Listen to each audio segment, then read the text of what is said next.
Hey friends, and welcome back to Peculiar Potions. Acquiring certain resources can be rather tricky, but what if we didn't need to go and find them, but could instead trade for them? Now that we have a location to decide and a railroad leading to it, it's time to create the actual village for our villagers to live in, and trade all kinds of rare materials with us.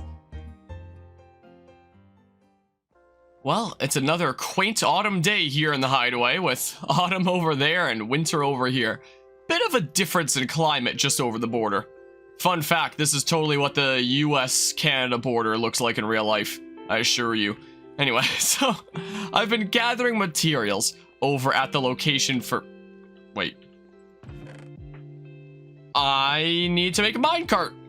So I've been gathering materials over at the location that we're going to make our village there, and we'll get started on this project proper. I mean, I guess we sort of got started with the train stations and tracking down villagers and making the railway, but actually making the village itself, which, speaking of, I rearranged some of the signs here, so I moved things from the bottom up higher, and this is still like our main center thing. It was villagers before, but the reason that we really want it is mending tools. So here's our steps. Create a village, transport the actual villagers there, and then establish the market where we're going to be trading with them.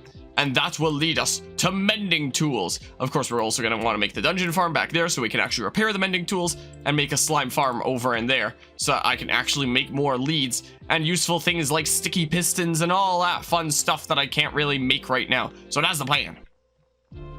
How you doing, Ash? You doing okay? Oh, here's a previous minecart that I lost. Oh, that's... Oh my good gracious. Oh my goodness. I've also started having second thoughts about curing Ash. Part of me has realized that apparently if you cure a zombie villager, they will give you a better discount for their prices. But what if you purposefully infect a zombie villager and then cure them? They'll still give you that discount.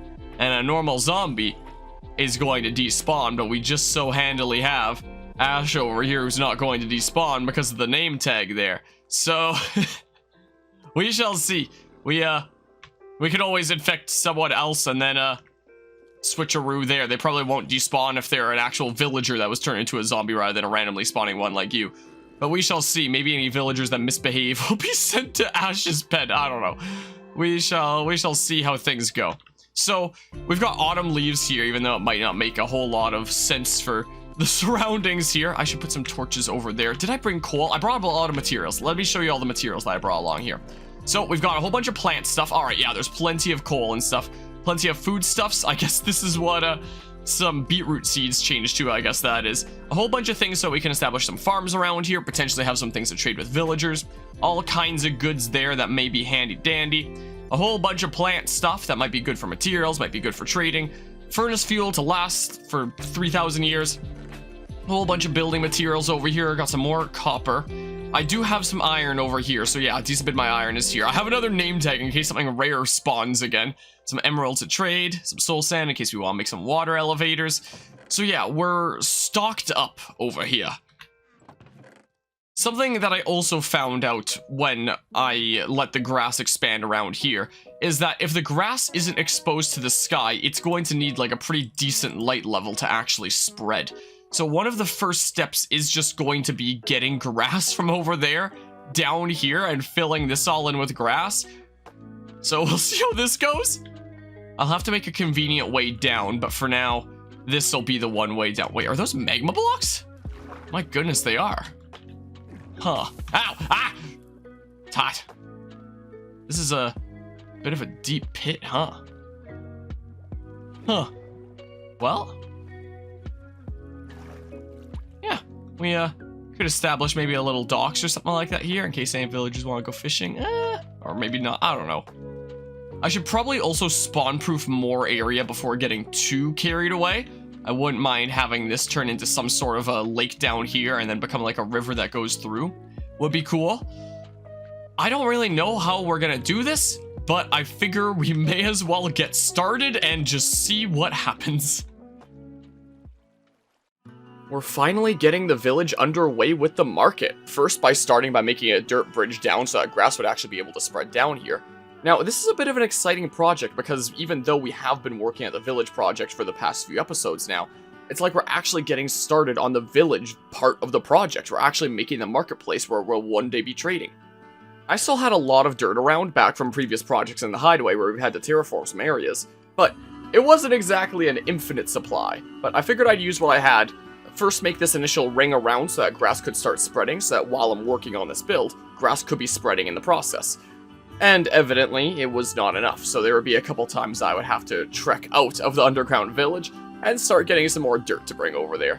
I didn't want to dig up dirt too close to the hideaway, so this is a little bit above and aside from the underground village, so it's a bit separated from things, and by just taking a layer off the top, it's not going to be that noticeable that dirt's missing, I figure, right? It's probably not too important to keep things presentable in areas that we're not even going to be working at, but I figure to play into this being a bit more secretive and hidden away, we can't let things around here look unnatural, like someone's been around here tampering with things. So this is the area that I decided to dig up. Of course, I figured I would take this other route back in, since there was another convenient cave entrance, and it was filled with a lot of monsters. So I had to spend a lot of extra time spawn-proofing this area and then making a bridge across. Now, I did remember the lesson from up above, where I would have to place down a lot of torches to make sure that grass would properly spread around here. So I would keep that in mind as I was dirtifying the area.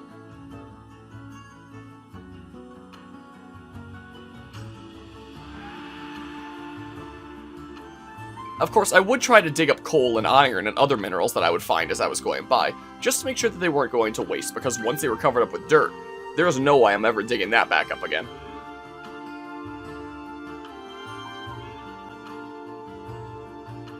Over here, I thought that maybe I should do something similar to the tree farm, where we have a multi-tiered lake. We already have this really cool natural elevated lake design, so I figured let's play into that. Let's have it flow down into another level of lake down here. So that's why I decided to start digging out. Throughout this project, I would end up using my enchanted iron pickaxe here until it eventually broke, because I figured, like, hey, we're gonna get mending tools pretty soon here anyway. But I ran out of dirt again, so I came over here to where there was a bunch of cobblestone around for some reason, where someone had, I guess, fought off a whole bunch of monsters. I figured I'd dig up that since it already looked super ugly anyway. And as I was digging up dirt, of course it would rain on me, and the monsters would come and start giving me trouble.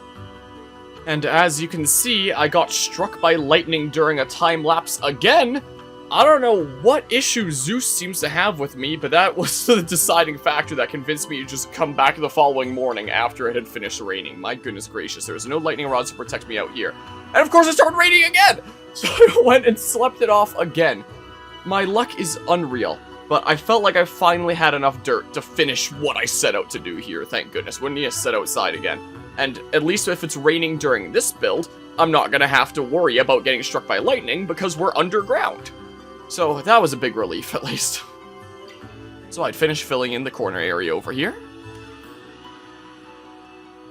And make sure to get the edges around here. And I figured that I would dig into the rock here a little bit to place down dirt, just so there's a little bit of separation between where I would put the actual fence, so that villagers wouldn't be able to jump over, and so you can actually go alongside the fence with more than just a 1 or 2 block gap. I figured since I had the dirt, I would reach out back here. I'm not 100% sure if I would put something back here, maybe some sort of mage's house that's tucked away, but it's something I would decide on later. But with my inventory cleared of dirt, I figured I would get back to digging around here. This was going to be a decently deep lake, and I'd like to place some kelp down here. Be a nice little fishing hole for our villagers to go and spend some time by. I decided to do a similar system to what I did in the tree farm project, where I would place down cobblestone just so I know what the water level would be. I would place down water, and then I would dig up the cobblestone. I had the idea of letting the water in at multiple places, so it's like multiple waterfalls are leading into here. And I also had the idea of what if I brought in some fish around here. So it took a little bit of doing, but I eventually filled up the whole thing with water, and I could finally start digging up the cobblestone. Of course, a drowned would be peeking around the corner and be wanting to give me some trouble. He couldn't quite figure out how to make it past the waterfall, though, so he wasn't going to be too big of an issue. I was able to deal with him without too much difficulty. And then I started bucketing some fish, and I decided to start putting them in here. But turns out, they actually know how to swim up the waterfall. So actual fish swimming around in the lake might not work. And I decided to continue to play into the theme of the tree farm and have a bit of a river going through. Get a nice quaint little stream going through our little village that we're building here. Add a little bit more life to the area. I then started placing fence around because I had a lot of jungle wood, since you get a lot of wood from jungle trees when harvesting those, so I figured I'd dig into that wood type of mine since I haven't been using it a whole lot. And then I started getting to work on the first merchant stands. I was going to make sure that I had the market properly established before I made housing and everything else in this village, because the main purpose of this build is to have a functional secret market here, so I would make sure that I had all the space I need for that first and foremost. So I decided to use dark wood for this first stall, and I decided to use some barrels, which is something that I haven't really been using all that much of yet, but could definitely add a cool level of detail to builds here, by adding them on corners like that. Now, I definitely would not have enough space in this underground village for one stand for every single profession, unless I expanded into the upper area that I spawn-proofed earlier, but I'm not planning on doing that. So, I eventually decided that I would have each of these stands be for 2 different villager jobs. So I hadn't yet decided who that was going to be, but I figured I should make one of my next most important ones. And that was going to be the one for mending books. I was going to make the librarian. So I decided to put down some bookshelves there. I needed to spend a decent bit of sugarcane there, but we have plenty of that from the auto farm, and I figured that I would play into jungle wood for this one as well. I try to make this one a little bit sideways, because this will be the corner of the marketplace after all, so it should be looking into where people are, instead of straight forward when this is going to be leading to a dead end, you know? And I decided to tinker around with some stripped log designs as well, since it's something that I haven't used all that much in Minecraft before, since it's a new addition since I played back when. I would sit there thinking for a while just about what specific jobs should be in each of these stalls, since I now came to the realization that I couldn't make one stall for every single profession, there just wasn't enough space. Eventually I came to a decision though, and decided that this first stall would be our cartographer and our Fletcher. Meanwhile, the librarian and the cleric would share one.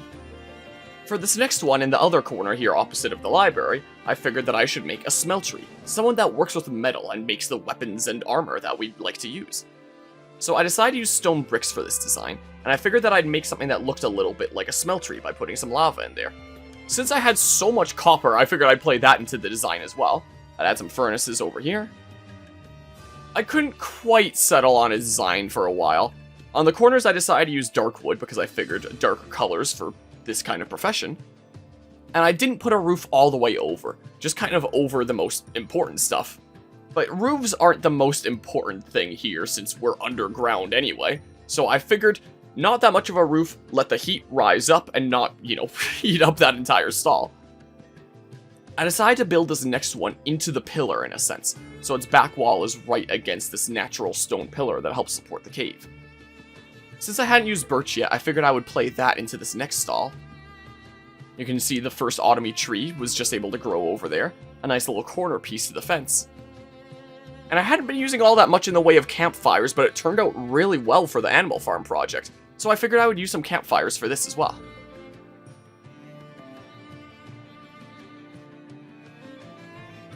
Now, I couldn't quite figure out how I wanted this to slope. The jungle logs didn't work that well, and the birch planks didn't work that well either, so I had to go back home and get some spruce planks, because that would fit in a lot better with the campfire design. My inventory was readily becoming a bit of a mess, so there was a lot of changing things around with that chest over there. But bit by bit, this fourth stall was coming along. I also decided to tinker around with the signs a little bit more to make sure that the text was a lot more visible and didn't just blend in and disappear. And I also add some buttons to the sides to add some notches, some more details. And I figured as an awesome centerpiece to this general marketplace, I should have a really cool branchy tree. But I'm not going to roll the dice on RNG to get an actual branchy tree, so I figured I would make my own. Over here, next to the lake, would be the place that would be most fitting for a fisherman. So since the lake is actually above where this stall is going to be, I figured that I would play into that by having glass that peers through and sees the lake on the other side. I also planted several other trees around because I didn't actually have enough leaves at the moment to make that custom branchy tree, so I just put down the logs, and I was going to shear these trees later when they were all grown. But for now, I would work on the fisherman's and the butcher's stall. This would be a decent bit of a wider one. It would be the fisherman on the left and the butcher on the right, who would also have a fridge for various stuff that's being stored. Various foodstuffs. And I couldn't quite make my mind up on what this front was going to look like, because I need it to be scenic, I need it to look nice, but I also need the villagers to not be able to jump over it. I'm going to need them to stay there and do their jobs. Now that all the other trees had grown, I could finally get to work on the big branchy tree, so I started placing down a lot of these leaves. Now, I clearly hadn't fully spawn-proofed the above area since there's a creeper going around there. That's something that would be addressed a little bit later.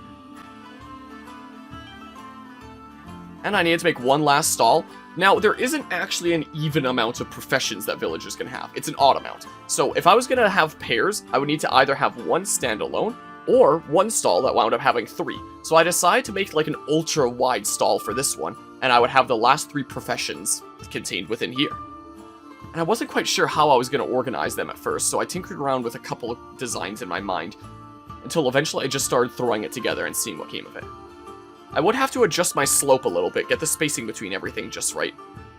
And I figured I would just go for oak for this one. Something very basic. I wanted this one to look very barn-like with these last several professions, so that's the kind of style that I try to go for here. I put down a couple banners. I didn't have a massive ton of wool, so these were the only couple banners that I had, and I just tried to make the best use of them that I could. I was just trying to think, if I was trying to make a wooden-looking barn, what would it look like? And this is what I came up with. I'm not sure if I'm 100% happy with it, but hey, it came together and it got the job done. And I'd add the individual signs at the top for each of the 3 professions. I started to notice that the backs were a little bit lacking in terms of their detail, which wasn't that big a deal since you would very seldomly see the back, but I decided to add some details to the backs anyway. Of course, if you wanted to go from the fisherman's stall to the rest of the market, you can't just be expected to jump over the river every time, so I decided to make a short bridge. I'd also start adding some lanterns that would be hanging down from chains on the natural rock formations. Add some more dirt around in some places that I'd missed, make it a little bit more natural. And then I'd start pathing out the whole area. Doing my typical pattern pathing around here that I often do.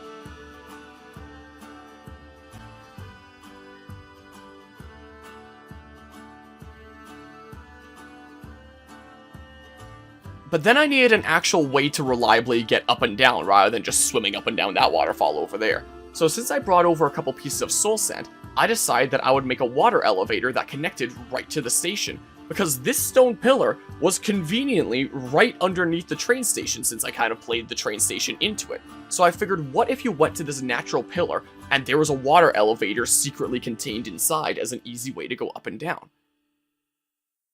So I decided to make a little bit of an entrance, and then you could easily go up and down this way. Extending the path out, figuring out exactly what kind of design I would want for the lanterns around here. But then at the end I thought, if I'm going to be spending a lot of time here trading with villagers, then it would make sense to have a second home here as well. A second base, a place that we can hang out without necessarily having to go back to the cozy cabin every single time. So over here, I decided to make quite literally a cozy cabin. You see, the original cozy cabin design was a much larger kind of derivative design that was inspired from Pulsar's Jr.'s cozy cabin back in 2012, one of the early days of Minecraft series that I watched way back when. It's crazy to think that it's been like a decade ago now. So for this design, making use of a lot less space, I figured that I would make a design that's a lot closer to the actual cozy cabin from 2012, which itself is a derivative design of a cozy cabin from 2011 from a Minecraft forum user called Sedentary Gecko. So this would be my own take on Pulsar's Jr.'s cozy cabin, which itself was a derivative take on Sedentary Gecko's cozy cabin. That's a whole lot of inspiration being passed down, isn't it? Of course, I would play in some of my own designs as well, like having this super smelter so that we can actually smelt things very reliably here when we're not at the actual full-on cozy cabin. Also, if this design is going to be a lot more closely based on the original cozy cabin, and I'm already calling the other one cozy cabin, then what would this be? How about we go ahead and call it the Cozy Cottage, which was Pulsar's Jr.'s original base name. Let's call it that.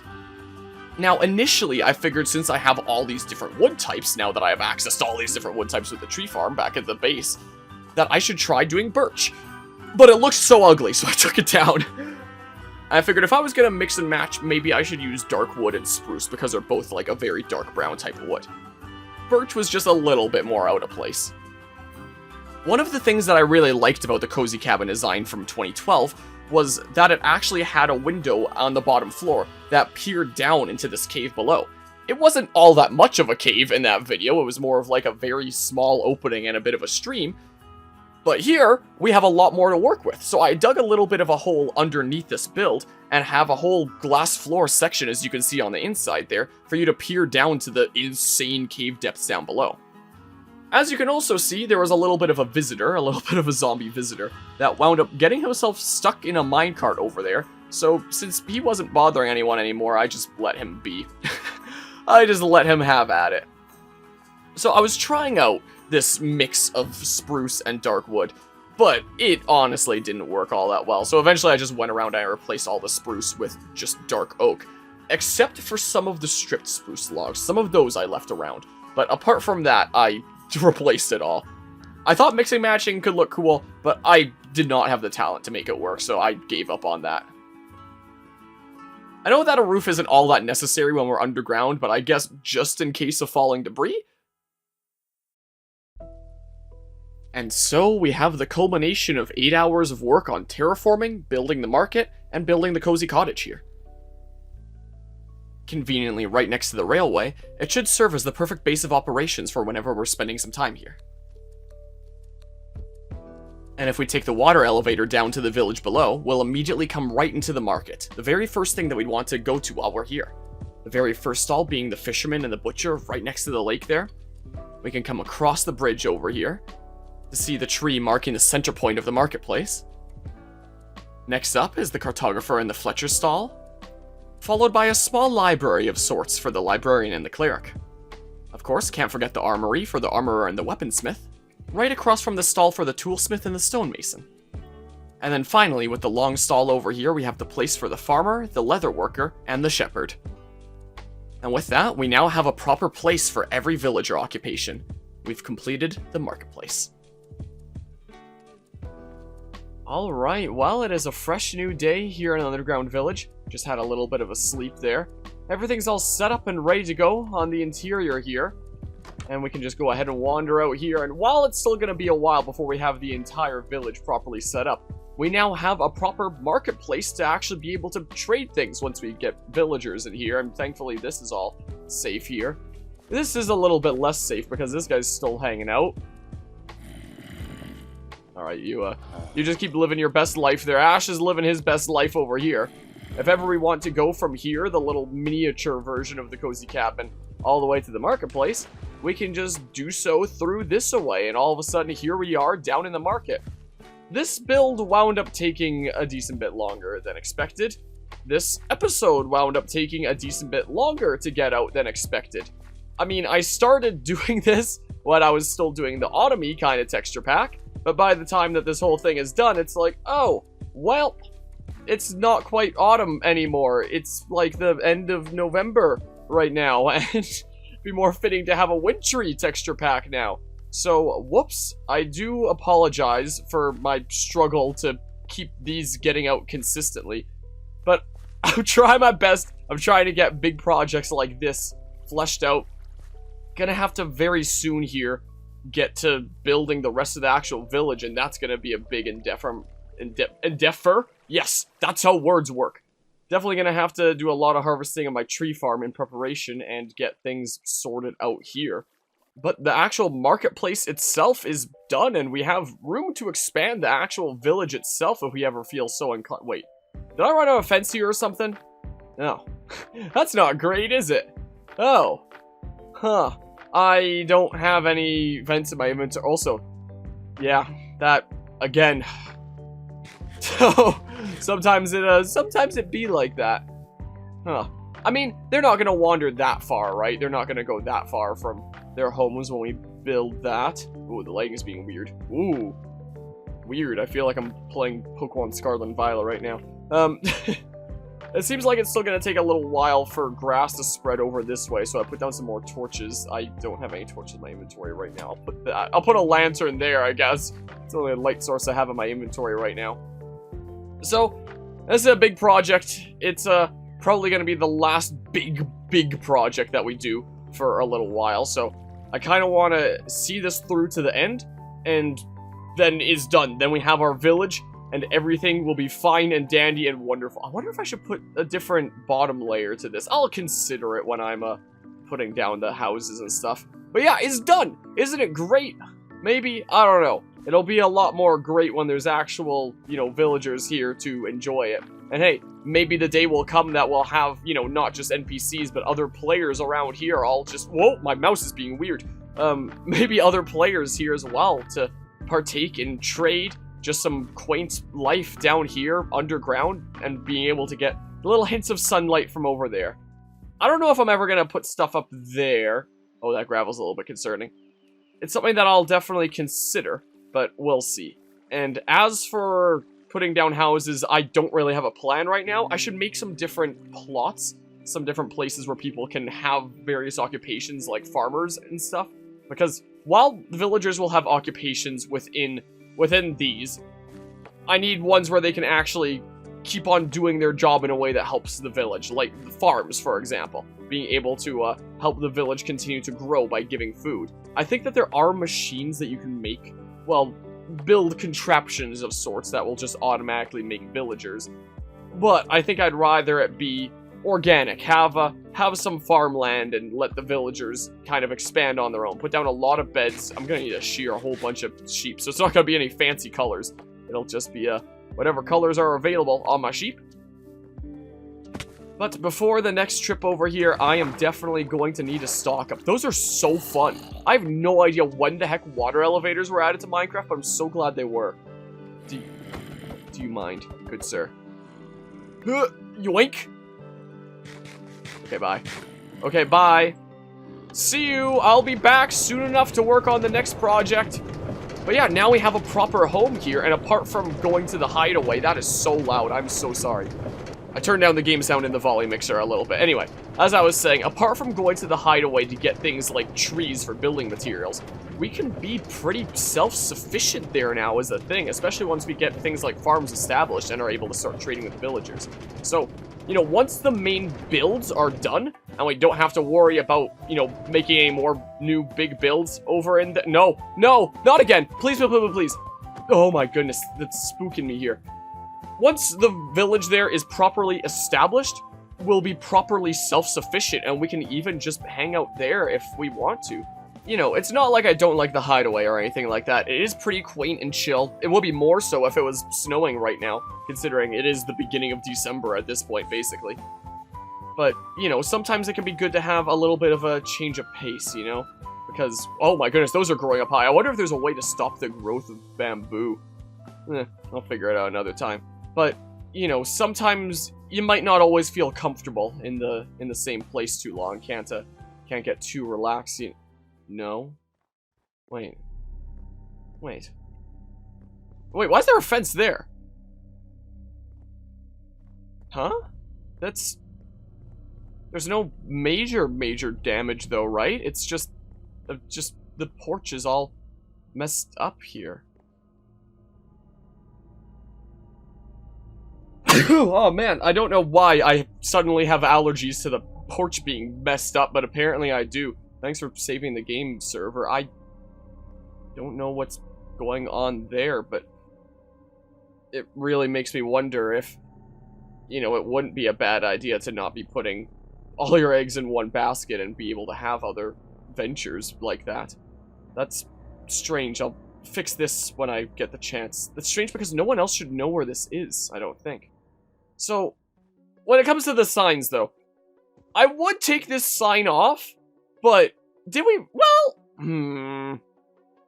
the market isn't properly established until there's villagers in there trading things, but we made progress. So, for the sake of progress, let's go ahead and take that off.